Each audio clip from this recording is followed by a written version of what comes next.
Okay, welcome back to Agent Tactics. My guest today is Will Friedner, and he has one of the largest YouTube channels for real estate in his area. In fact, probably the largest, and he does not live in a huge market. So we're going to go through and talk about how he got his success, what he's doing to get success, and how he's getting business out of it. Real quick, before we go any further, I do want to share our Stand Store link. This is not a link where you actually have to pay for anything. But what we do with all of these videos every week is, are we going to it? Cheese and crackers. There we go. Share. Okay. So every week I take the past interview that we do and I create a workbook out of it. There's some really good ones on here. I actually put this in the link in the description here. If you're watching on YouTube, this will be in the link in the description. Some ones that I think that are absolutely phenomenal. All the ones with Will Draper. If you're looking for YouTube stuff, we got a lot of YouTube stuff in there. We did one with Malcolm recently. We also brought in a local agent here, Matt Holm, in the Austin area, talking about how to work with high net worth individuals. If you want to see more of this information, I do have the Flow Desk link in here as well. It will take you to the past videos, all of our upcoming events, and if you want to download those playbooks. A couple of things happening in Austin. So the market's changing for everybody, right? We are about to see something change that we've never seen in our industry. The president of Real, Sharon Srivatsa, is actually doing a future-proof your buyer presentation workshop this coming 14th. We're actually doing a viewing party in Austin. If you want to come to the viewing party in Austin, this is the link for that. All of this is in the comment section right now, and it will be in the playback on this video. So, Will, let's talk about your YouTube channel. You're at 78,000 subscribers. You went from 0 to 78,000 subscribers. How long did that take? Well, I've been doing it since I think May 1st of 2020 is when I started my channel, right during the pandemic. Okay. And how long do you think it took before you started seeing business out of that? Well, I'd always, I'm not a cold caller. I'm not a door knocker. ever since I've been in the business, I was always looking for ways to not do that, and did a podcast for a while, did, a lot of Facebook group stuff. Um, and then and I had always thought about doing a YouTube channel because the podcast I did for about a year and a half and it didn't really work. I had one guy show up, one lead out of it. And so I kind of gave that up. And then when the pandemic hit, I was like, well, I'll just try YouTube. If you remember that first 2 weeks of the pandemic, everybody was sitting at home wondering what to do. And I thought, well, this is a perfect time to make some videos. And so I started then, and beginning of May, and then about the middle of summer, I started getting phone calls, and I'm like, wow, this is working. And I had told myself at the beginning, I'm going to do it for 1 year and see, if I can get monetized.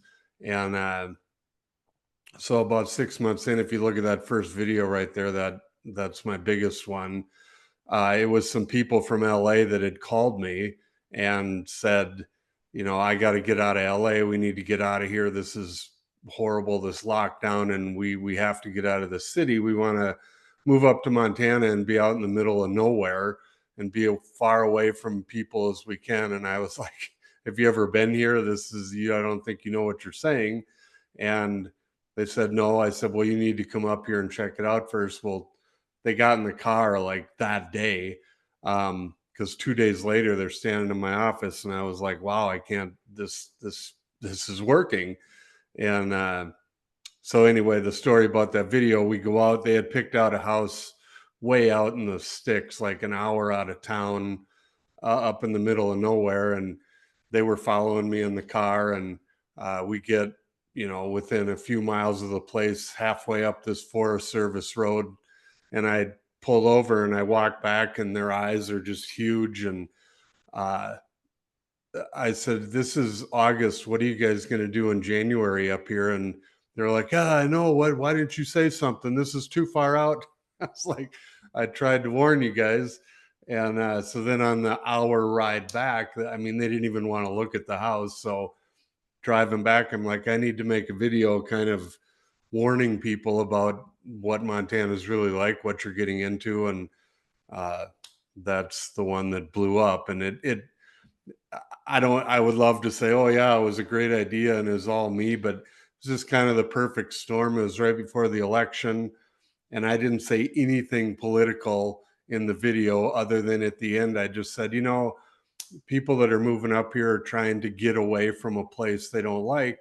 So if you're moving up here, just, this is the way we like it here. Just, leave it alone and you'll get along just fine.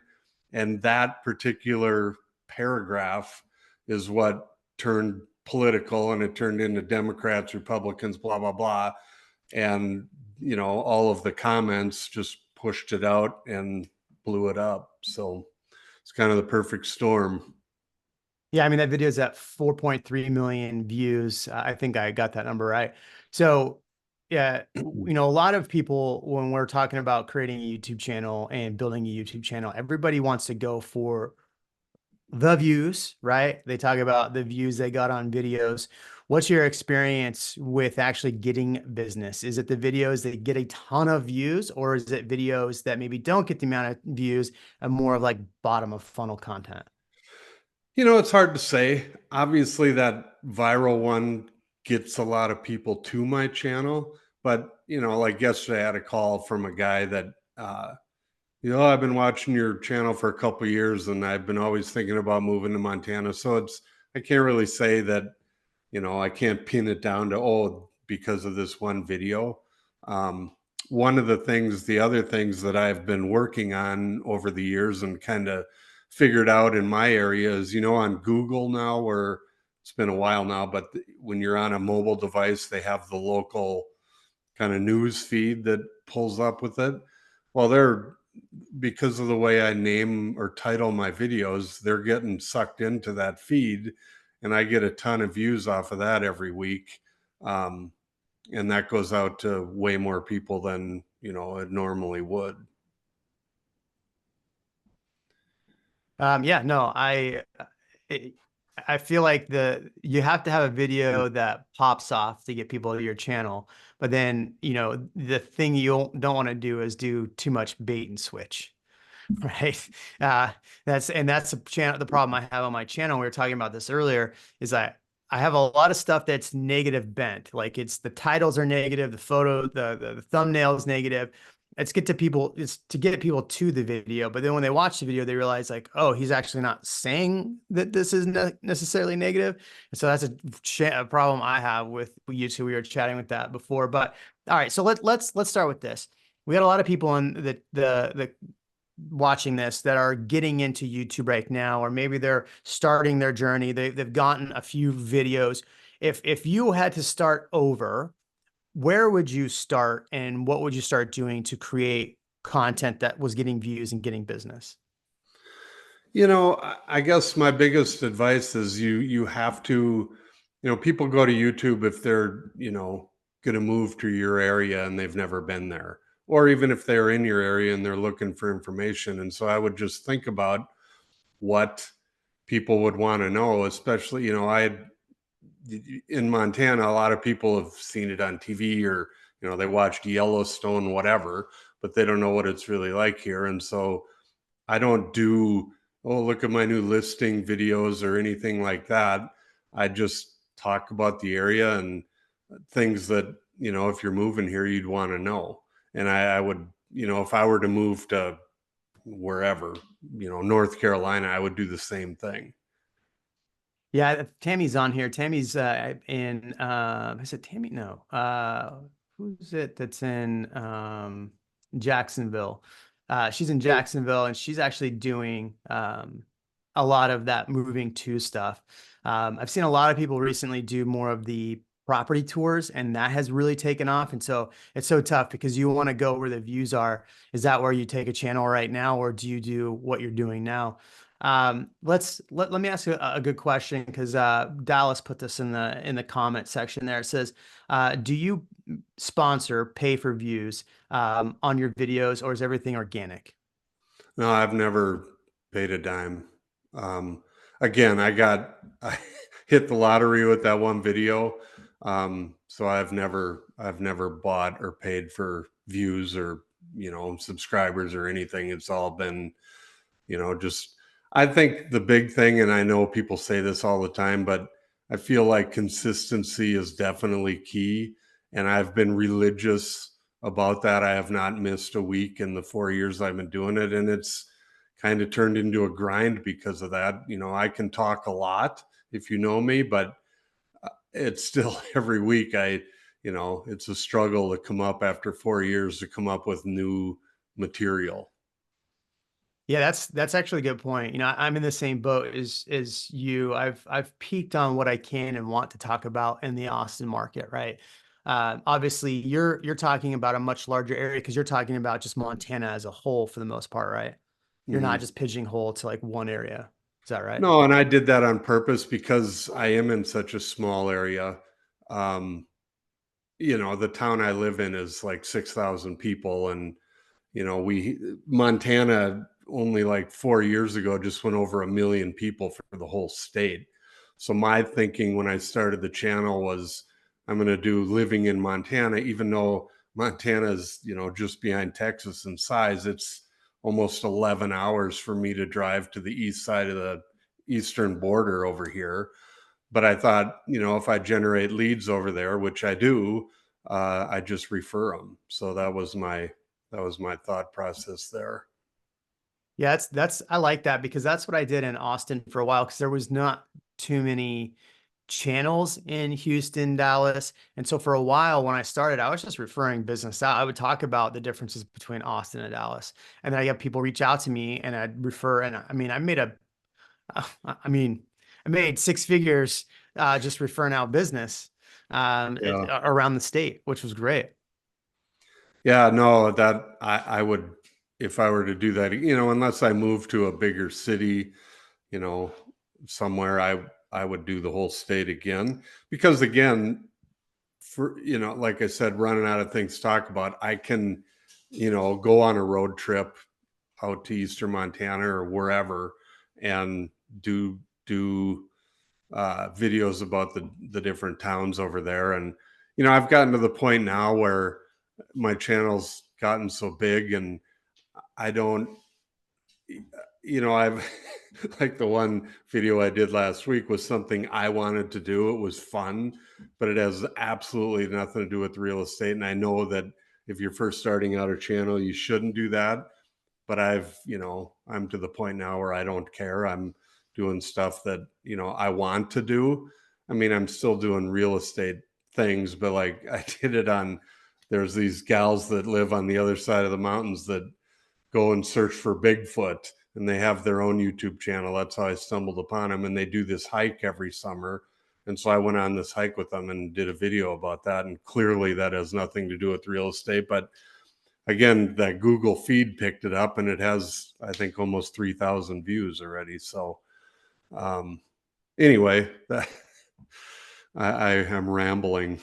No, you're good. So what the question in the comment section, somebody just asked which video it was that went viral, and it was living in Montana, things that they don't tell you. And he said the reason why was because he just basically said this is how it is here, and a lot of people picked that up and started arguing about politics. So I got a good question for you then. Do you make a video purposely with a political bent? Maybe not saying your political beliefs, but so with a political bent or something to get people fired up to comment on your channel. Because I just made one about the commissions thing, and holy crap, I got the hornet's nest going in my comment section. Yeah, well, after again, when I made that one, I had no intention of it being political. I didn't even think about political, but it was a month before the 2020 election. Like I said, it just was the perfect storm. So now we have another election coming up. Yes, I have been thinking about that, but I don't want to, I'm not picking a side. I mean, I have my own opinions, but I want to do it. I've been thinking hard about this for a while, and I am going to try and do another video that can catch that wave again.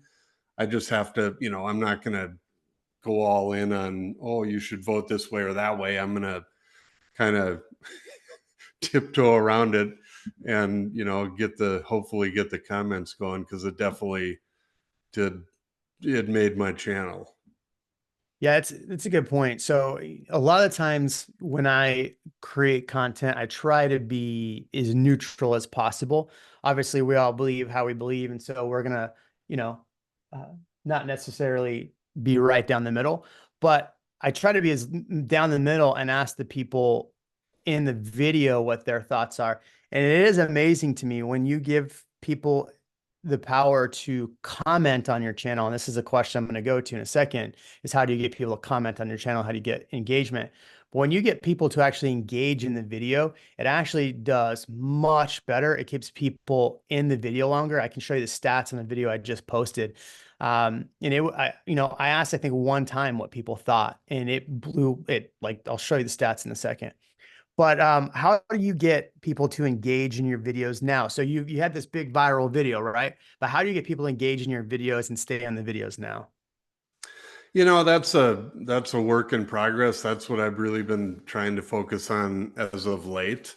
I've read a lot of copywriting things and, watch videos about hooks and all of that. And, like I know that a lot of people, they'll do their whole channel on listing videos, and mine is, I don't, if I just went straight to just touring homes, I think my channel would just tank because people are tuning into my particular channel to learn about Montana, not, my new listing.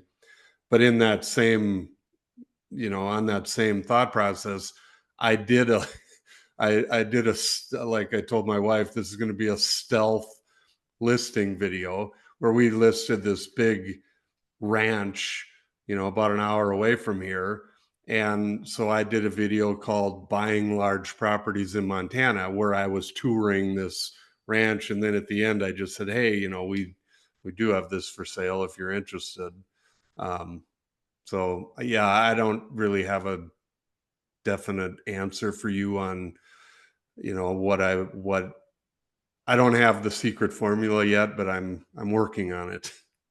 I love it. If you're working on a channel right now and you're building a channel, what hooks are you using? Right in the comment section right here. What hooks are you using? What's working? And so far, what's not working? I want to hear, and we can actually talk about it. Will, I'm going to show you a video I just posted and get your feedback on this. So I just posted this video Tuesday. Now, I would say on average, by now, most of my videos get about 35 to 4,000 views from Thursday to Friday, right? Which isn't huge. And again, I'm not making content to go viral. But I did this video. We'll look at the stats here. Overall, if I looked at the click-through rate on it, the click-through rate's still around 10, which we'll talk about that. If I look at the watch time on it, the watch time is about 7 minutes. This is about an 18-minute video. So it shows you that's kind of got that virality to it.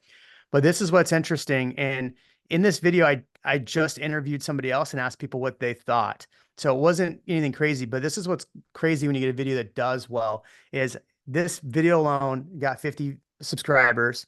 And I know you think that making a video on YouTube makes a ton of money. $28 is what I made off this video, just so people know that you You make a can retire ton of now. money off YouTube, off of almost 10,000 views.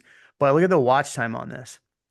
1,000 hours of watch time on this video. That means people are watching this, but now they're going to be watching other videos. And so that's why it's really good to have a video that does go viral, because you will have people that go through and watch other videos. So, what do you think? What are your thoughts on something like this? Or do you actually look at your analytics? No, I do, and like we said a minute ago, I need to work on that. I need to get better on the hooks, and I'm intrigued by copywriting, and I'm intrigued what makes people click and what makes people stay on. And so, yes, I do think about that in the beginning, and I still am guilty of this. I'll come up with an idea for a video, and then I'll just make bullet points, and then I just go out and talk. And if you watch my videos, they're not Hollywood productions by any means. I'll just go stand and, you know, luckily I live in a place where there's a lot of great backdrops. So that helps, but I'll just go stand out somewhere and talk and give my points or, you know, like when I did that, buying large properties, I went around to different spots, but it was just me talking and, showing things. I wasn't actually, walking through a property. So, um, yeah, I would love to get better on the hooks. And I know that because what I've been doing has been working for me. I know I kind of gone against the grain of everybody else, especially with my thumbnails. And maybe I could be better on that, but I don't ever put my face on there because I don't know. I'm not Brad Pitt, and my I thought you were going to thumbnails say are, Brad McCallum, but don't yeah. take Brad Pitt. Because we live in a beautiful spot, I can get away with just showing the pictures of the area and not my face. So, maybe my videos will do better with that. But what I find funny is you look at the one that has 4 million views. If you showed that just the thumbnail, don't tell anybody else anything about my video, they would be like, that's the worst thumbnail ever. You have to change that. Yeah, Christina Smallhorn would be shaking her fist at you. Oh, and I remember it's funny about Christina, and I've talked to her about this. I know her pretty well. And um, when my video first went viral, it like Karen Carr and people kind of picked up on, oh my God, look at this guy. And Christina left a comment. I don't understand why anyone's watching this. The sound sucks, and you know, and I mean, yeah, it does. It is not.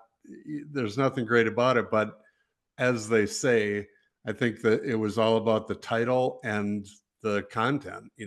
People. I just told it like it was, and that's why it worked. I think that's the problem with most agents, right? They overthink the production quality, right? You see Brad McCallum do a video and you're like, oh, I got to do Brad McCallum. Or maybe you see one of mine and, I have a videographer putting in B-roll. I'm not even the one shooting the content 99% of the time. And so we all think we have to over analyze and overdo it. But you had a video that had 4.3 million views with not amazing sound quality, not probably amazing camera work. And yet it hit 4.3 million views, which propelled your channel to, I mean, look at these other videos, 330,000 views. I would kill for a bunch of videos with 330,000 views. Montana's most beautiful town, 461,000 views. I mean, one of your most recent videos, in fact, where are they going? Leaving Montana? Like, easy title, thumbnail is not a difficult thumbnail. Yet a lot of people overthink the thumbnail, overthink the title, overthink the actual quality of the video. What are you shooting on, and what are you doing for as far as like editing? Are you editing yourself? Yeah, so the viral video, it's you talked about it a minute ago. That one was, I'll tell you, it was on my iPhone 14, I think at the time, and a $20 tripod from Amazon and a lapel mic. That was it. That was the production on that one, and it, like you said, it got 4 million views. Now, I'm kind of a geek when it comes to technology and equipment, so the money I am making from YouTube, I'm using it to buy new toys. So the camera I've been using as of late is the Osmo Pocket 3, which is Yeah, it's great. what, And I four or just, 500 bucks, not even super yeah, expensive. I Yeah. put that on a tripod, and then I bought that uh, the Insta 360 one that I've been kind of playing around with lately too. Um, and then I do a lot of my B-roll is like if I'll be driving around and I see something, I just grab my phone and film it. And then I, throw that into the video as B-roll. And so again, if you, yeah, like Brad McCallum, you compare my videos to his and you'd be like, what the hell? Well, this is garbage as far as, production, but it's all about the message and what you're saying. So for less than $1,000 for equipment, in fact, a less than $1,000 which it costs for a phone, you're creating content that's getting, I mean, that last video, 17,000 views, or 2 weeks ago, 17,000 views in 2 weeks. I'd take that. I'd take that right now. What does this mean for you as far as business? Are you getting a lot of, because you're a big state, are you getting a lot of referral business? I mean, obviously I would imagine you're probably not getting a lot of direct business to your town. What what other ways are you making money off of YouTube? I'd love to know like some of that information. Yeah, I am right now 100% getting my all of my business from my YouTube channel. I mean, I get a call or email every single day from somebody that, has watched my videos, and that it is the greatest. Had I started 10 years ago, I would be retired by now. Um, Last year, and it's just me and my wife. And it's a funny story. We were at Sotheby's together, and, because my videos started taking off and generating all my business, I came over to Real because I'm like, why am I paying all this money to Sotheby's? I mean, they're not bad mouthing them. They're obviously a good company. They've done great with their brand. But I was like, I'm paying all this money in when I am generating all my own business. So I left. She's still over there, but so it's just me. I don't have an assistant. It's just me. And, that channel I did 19 million in business last year just off of that channel. And that doesn't include the referrals. I didn't add those up. But yeah, I can't say if I could give a tip to anybody getting into real estate, the very first thing you should do is start a YouTube channel if you don't have one. And so that's going to lead to the next question. What content do I do? So how are you coming up with your content? Because Christina Smallhorn would tell you to, and I would tell you as well, have 4 buckets of content. It doesn't sound like you're following necessarily a content bucket strategy. So what are you trying to come up with as far as content for your channel? Again, I think about what people would want to know. I look at sometimes I'll look at the news in Montana, or, what's happening around here, or, and now I'm to the point where it's been 4 years in, and I don't even know how many videos that is, but um, I'm starting to go back and looking at some of my earlier ones and kind of redoing those. And uh, so yeah, like, well, for example, tomorrow my wife went hiking today over in the other side of Glacier Park. Well, we have the Amtrak that comes right through Whitefish and goes all the way to the East Coast at some point. But you can take the Amtrak and I can walk to the station from my house for $18 from here over to East Glacier, and it's the most beautiful, scenery through there. So I'm gonna hop on the train at 7:30 tomorrow morning and just film everything and do a video about riding the train from Whitefish to East Glacier. And people just eat that up because there's so many people, for me anyway, and it's because of where I live. People are just so curious about Montana, and it just seems like a different planet to them.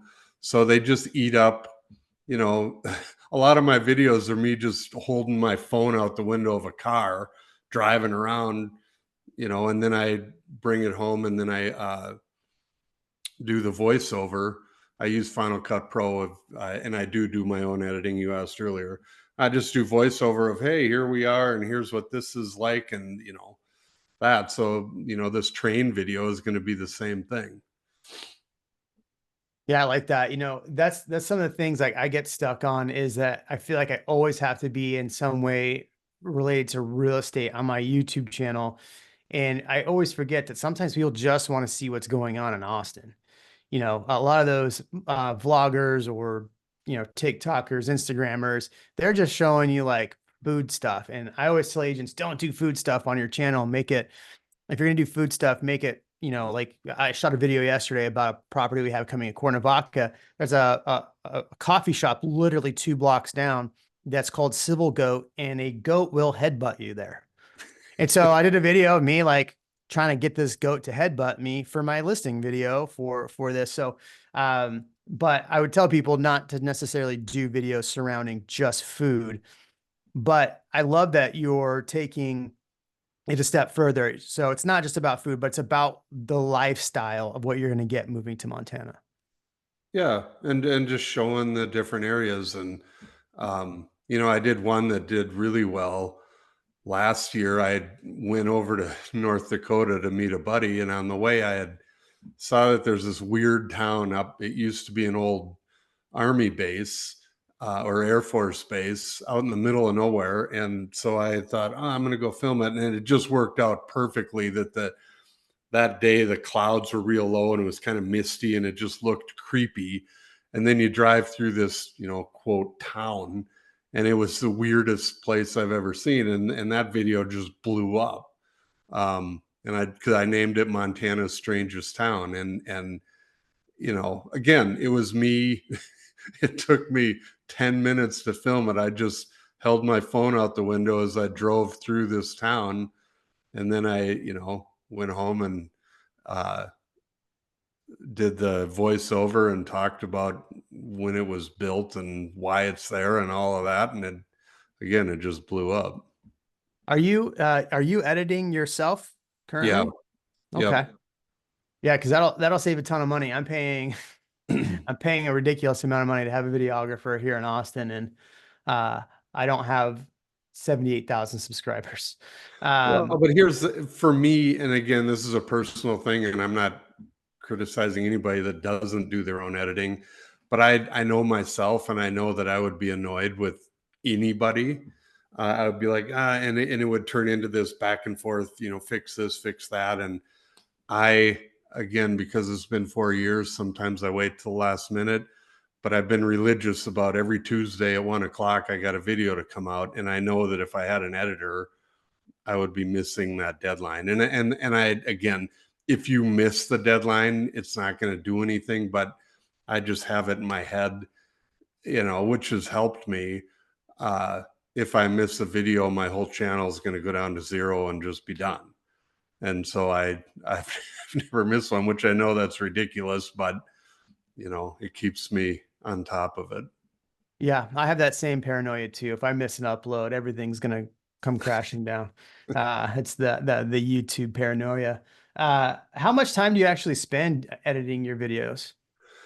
It depends on the video. Again, like I said, I spend a lot. I use my money that I make off of YouTube for different toys and equipment. And the biggest thing that, I give my wife crap because there's always every day Amazon's dropping something off at our front door. She's, shops all the time. My vice is Motion VFX sells the little things for Final Cut Pro where they'll do, different transitions or different logo things or whatever. So I get sucked into those. I mean, they have my number, they know how to get me, and I can't help, but I buy those all the time. And so I use those on my editing, and yeah, it's kind of my vice. Yeah, that's good. I don't have the patience to edit. I'm in the car too much to be editing video personally, but I think it's really interesting is that um, if you look at my channel, which I spend a lot of money on, not necessarily, I mean, I make money from the amount of clients that come through, not from the ad spend. I make money in various ways from YouTube itself. It has become its own business in itself. But my videos are much more complicated than what you're doing. And yet your videos, because you're just using what's around you, right? You're more of a large topic where I'm more niche down. You're in a large topic, so you're talking about an entire state, yet you're able to get all of these views, all of this. I mean, I would imagine YouTube is paying you pretty well itself, where I'm not making as much directly from YouTube, but from the side businesses I've created from YouTube. But it's impressive to me to have totally differences in YouTube channels talking about the same topic, but just a totally different slant. And I want agents to understand that we all get stuck in, oh, I got to do Jeremy style works, so I have to do Jeremy style. Or Raj Sehu does a really good job with property tours. Or Brad McCallum does just high-end luxury. Or Ken Posick, I got to do what Ken Posick is and put out 90 videos a week and all this. You don't. In fact, you have more subscribers than Ken Posick does, which is impressive. So I just want people to know that why I bring on different guests that do things differently is to show you that there isn't necessarily just one way to do it. Yes, there's ground rules that will help you get better, but the ways Will is doing it is a fantastic way to do it. So kudos to you, man. Well, the other thing I would say about that too is, and it kind of cracks me up in my area. I guarantee there's other people that have thought about YouTube or wanted to do YouTube, but they look at my channel and they're like, well, I'm never, why even bother? He's killing it, which is the dumbest thing you can think. So I guess what I'm saying is if you're in a town and somebody's, killing it, I I know for a fact that people see me on the screen and they're annoyed and they don't like me and they don't like my look and they don't like my voice and they shut it off, which is fine. But, because people refuse to start because of where I'm at, they're losing out on a lot of people that may like them way better than me. And you have to keep that in mind. Don't look at, well, I moved to this town, but so and so's already got 40,000 subscribers. I'll never catch him or her. That's stupid because you're going to be attractive to a different group of people and you will get the views. And again, as long as you're, making content that people are looking for, you'll do good. Yeah, that's you know, there are so many people doing my same exact content in Austin. Like they literally have copied my channel to a T.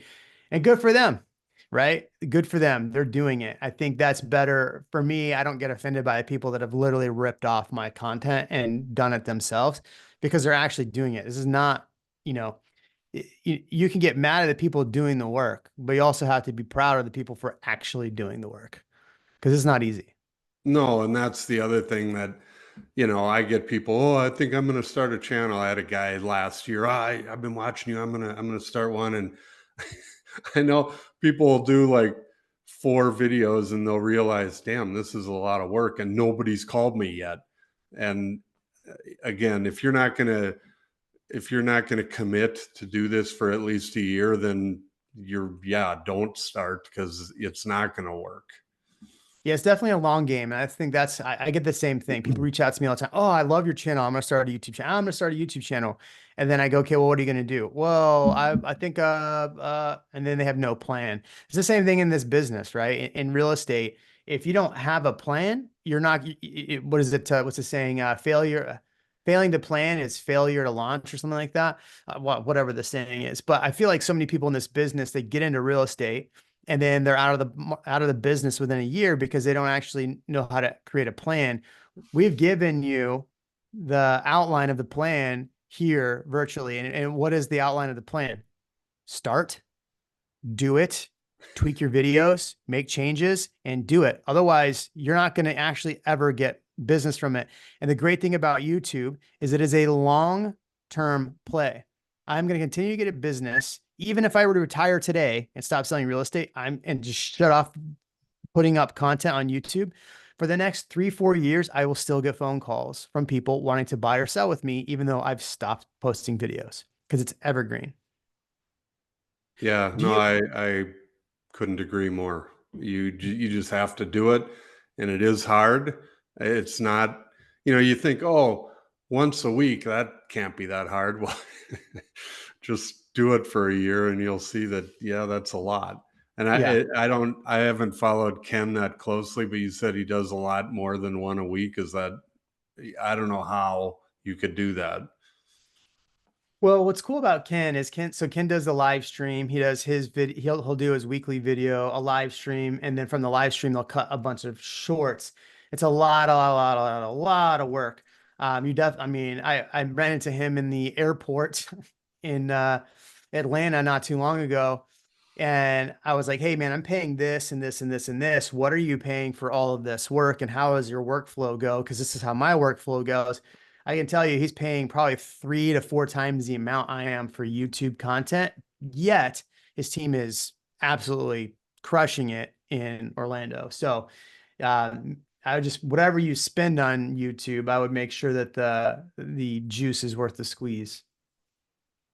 Yeah. And you don't, I mean, like me, I didn't spend, uh, honestly, I mean, if you count buying my iPhone, which I didn't because everyone has a phone, um, I spent less than $50 when I started this channel. I bought a tripod. I bought that lapel mic that plugged into my phone so I couldn't stand too far back when I was talking.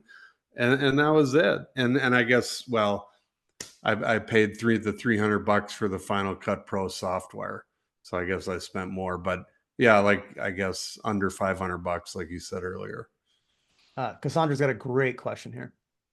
If you are ever not sure what to record, where do you go for ideas on what people want to watch? That is the question of of the year. I'm constantly scouring, the newspapers and the, online and Facebook and other YouTube channels. And I would love nothing more. Right now, I'm kind of excited because this rarely happens, but when I do that train video tomorrow, I'll have 3 weeks done already because I filmed one that's coming out next week about the new NAR stuff. Then while I was out at this lot, I filmed one about, buying land, and then the train one. So that's like I have 3 weeks planned out, which, like I said, normally my typical cycle is, like I said, the video comes out at 1 o'clock on Tuesday.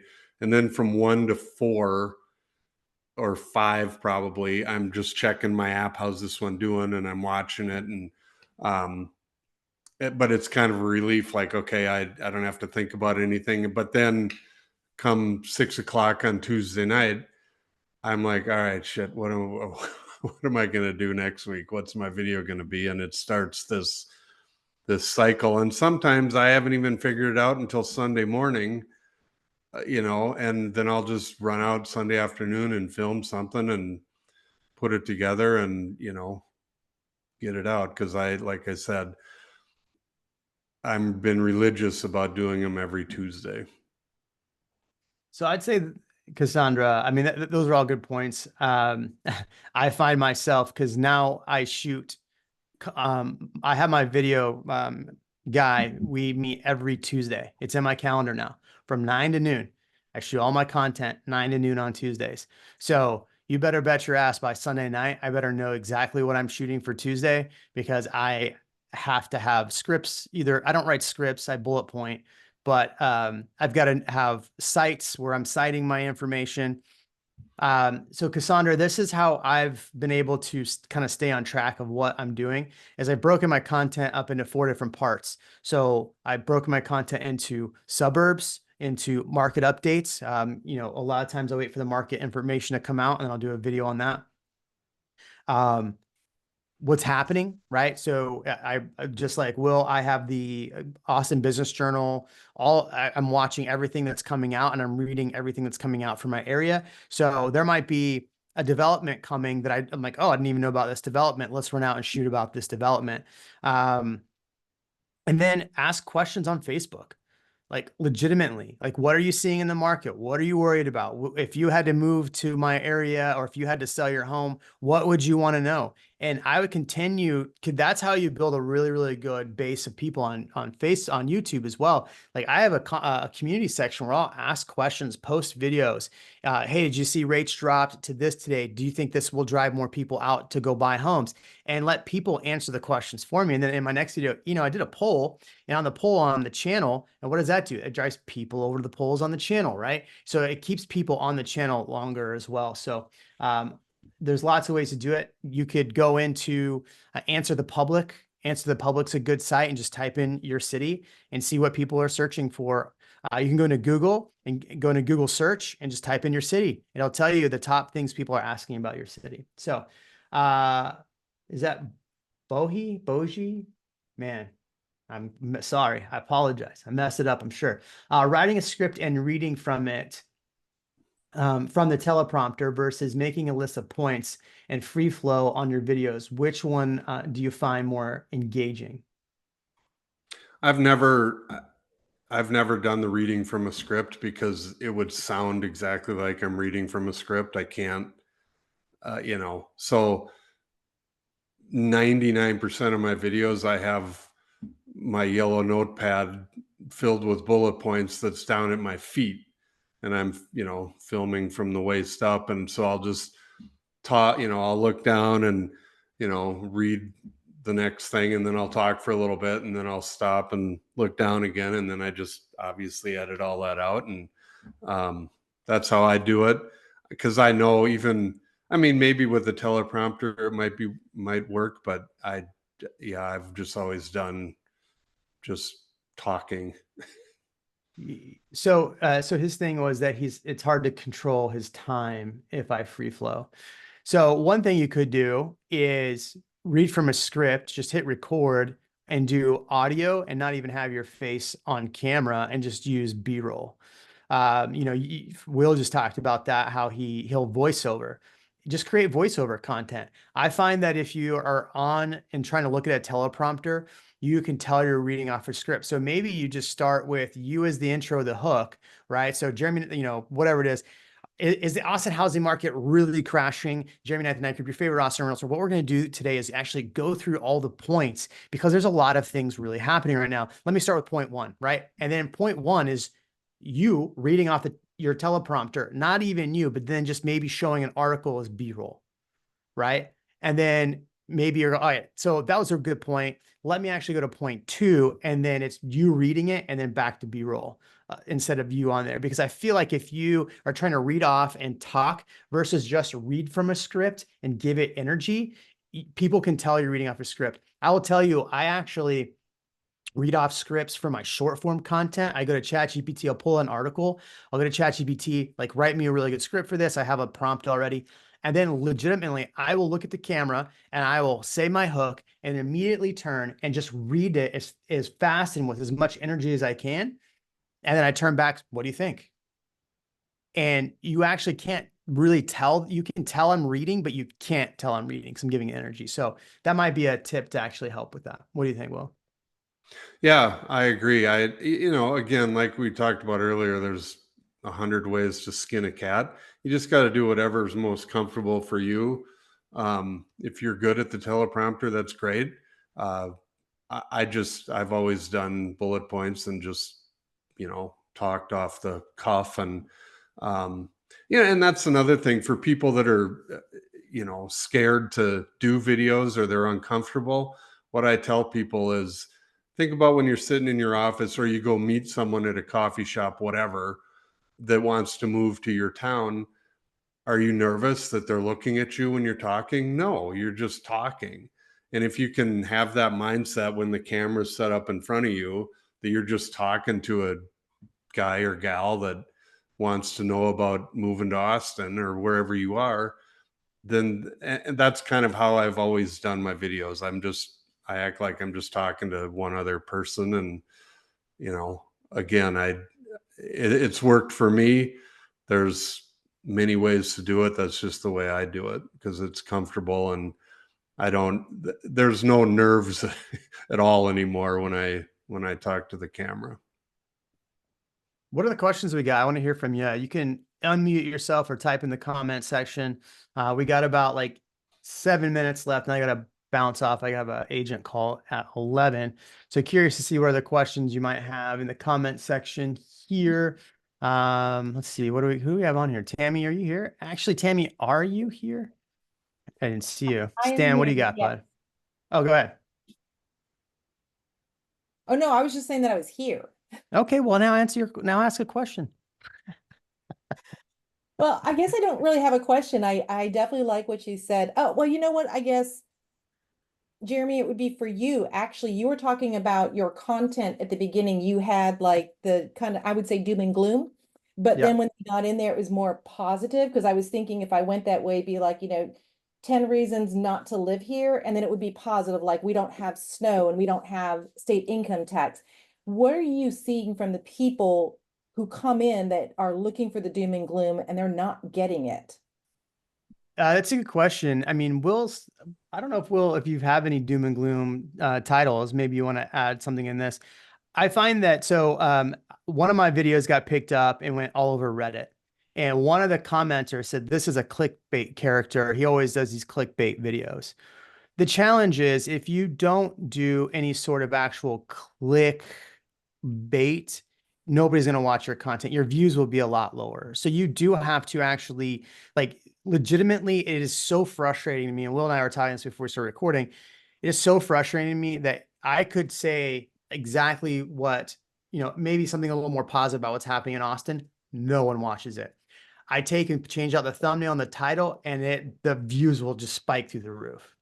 So I think you have to be careful, maybe make it a pros and cons video. So do have some cons, but also go over the pros and maybe come from that way. So yeah, maybe you don't want to move here because yeah, it's hot in Jacksonville. It's 102 in the summer and it's hot. Yet everybody has a pool. Everybody does this. Everybody has this. I'm in the pool right now shooting this video. How amazing is this, right? So I think you have to give them a little bit of the nuggets. Like this is a video I'm going to be creating next is basically what do agents actually do? And I'm going to title it, Agents Are Overpaid. This is why you shouldn't hire them. This is literally the title. And then it's going to be about all the things we actually do. But I have to give them a little bit of yeah, if you hire an agent that doesn't do any of these things, then you are overpaying for an agent for sure. If they're not doing this, if they're not doing this, if they're not doing that. But literally showing people what we do, because I think that's the misconception, truly, is people don't know what we do.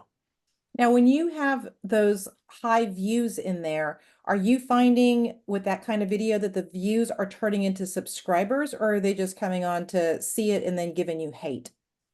Both. I mean, the video I just posted about the real estate agents leaving, 50 subscribers. That's a lot of subscribers for one video. In fact, I think if I click on it now, it's actually more. It's like 52. So that's a lot for a video. I'd say on average, my videos probably bring in, the viral videos do more, but on average, I'd say most of my videos bring in like 8 to 9, maybe 10 subscribers. So, 5X is a lot. What about you, Bo? Yeah, I agree with what you said. I did one, I don't know, a month or two ago when our market, we came into summer and it kind of plateaued a little bit because the interest rates. And so I titled it Montana Homes Aren't Selling. And of course, everybody that has been watching those negative guys for the past 5 years calling for the crash had to jump on and see, I told you. But my actual video wasn't that negative. It was just talking about, yes, things have slowed down, but our prices they're still going up, just not as fast. And, again, it's the title. And is it clickbait? Well, yeah, in a way, but if you're still delivering, what your title is about, then I don't think it's clickbait. I mean, obviously everybody wants you to click, so why wouldn't you do a headline that makes people click? I love it. What other questions we got? I have a unique situation about my channel. I I my channel grow 1,200 subscribers in 3 months because of three pretty viral videos. But the issue is I originally had this channel set up because I wanted to make videos so that I can send to my clients for informations for conversions. So I speak Chinese and English. So a lot of times my videos, like my channel's 50-50 English and Chinese.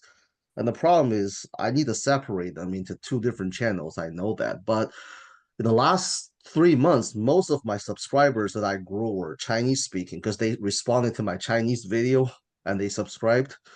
And most of them do speak English, do speak and understand English, but they kind of like the way I talk in Chinese. So my question is more like, should I keep the current channel English and create a separate channel that's more Chinese, or a second channel that's English and keep this Chinese? You know, Ooh, that's a good question. Well, How big is your what's the name of your channel? channel? I have about almost 1,700 subscribers right now. I would say 80% are Chinese subscribers. The other 20% are English. I originally made this channel by doing English videos about city tour, pros and cons of moving here, this and that, all in English. But then I created a few videos that talk about nationwide data and NAR rule change. I did that in both English and Chinese because I wanted to keep these videos for future, client conversion. Somehow these videos took off, and now, you know, I'm getting a lot of Chinese subscribers, but they do speak and understand English. It's just that the way I deliver my message in English is different from my native language. So that might play a difference because the English channel the video wasn't taking off. Yeah, I So mean, I'm looking here. I'll show Will, as you're giving your thoughts, I'm going to pull up his channel. Go ahead. Well, just off the top of my head, did you say you have 80% Chinese subscribers? I would say so, yeah. I mean, Then what especially I the would do is last. I would I would keep that channel that you have 1,700 subscribers on, keep it all Chinese. In fact, I would, just start a new one in English that pushes people over to that one. If you even want to start a new one, or I if you're getting the most reaction off the Chinese videos, then keep rolling with yeah. that is I my 2 cents. Yeah, I would still want to have English videos. It's just that if I create a new channel for just English video, I was afraid that I won't get much traffic initially because it's hard to get English viewership. But if I put English videos here in this channel, I know I'll get more views initially. That's kind of like the choice that I'm Who wrestling. who are your clients you're working with now? Local buyers and sellers in the Bay English or Area. Chinese? What's that? English or Chinese? Mostly English, actually. Indians, and I don't know. Um, I agree with Will. I would make this a Chinese channel and push Oh, everything to a different channel. okay. Um, um, yeah, I agree with Will. I don't disagree at all. You're gonna have either way you're gonna do it, you're gonna have a problem because you're starting to confuse. I'm looking at this Yeah. 8,400 views Chinese video. And then, well, I mean, look, on this, you're getting about for the same content you're putting up twice. Well, no, Yeah. I take that back. You have one in Chinese is 58,000 views. The same video is 1.2, Yeah. 1.2 thousand. So obviously, depending on what you're talking about, the Chinese does get more views. Well, It's depend. the I think it's same depending on what video you're I talking made about. twice. Yeah. Yeah. Yeah. Um, yeah. No, I agree with Will. I would start taking this. I would just start telling your subscribers, look, I'm going to keep this channel just in Chinese, and we're going to start moving it to a second channel that's all English. And I would just start now putting all of these English ones. I would change a couple things and start putting them up on a second channel. Well, not the same video, but I would put the add it a same. little bit Yeah, and put it on. right. Okay. All right. Well, all right. I guess I'll. Thanks. And I then think that's the new direction. Rebecca thinks you should keep it all on the same channel. I think you make. I mean, I think you got to do what's best for you, but I would put separate channels.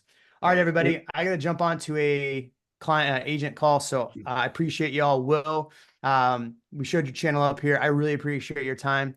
We will see y'all next week. Thank you.